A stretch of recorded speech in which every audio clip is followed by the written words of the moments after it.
I hit this issue today, and here is a quick fix that solved it. If you've accidentally deleted a board on LinkedIn, don't worry, there's a way to recover it. Here is how you can get your board back. Step 1. Log into LinkedIn. Start by logging into your LinkedIn account using your credentials. Make sure you're reusing the same account that had the deleted board. Step 2. Access the My Items section. Once logged in, navigate to the My Items section. This is where you can find your saved content, including boards. Step 3. Check for archived boards.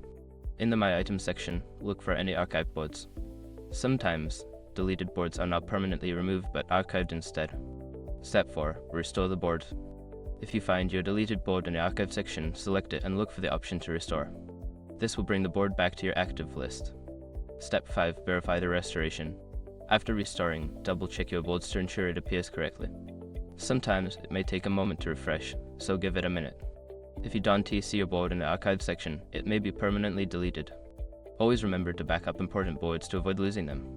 Good luck, and I hope you get your board back.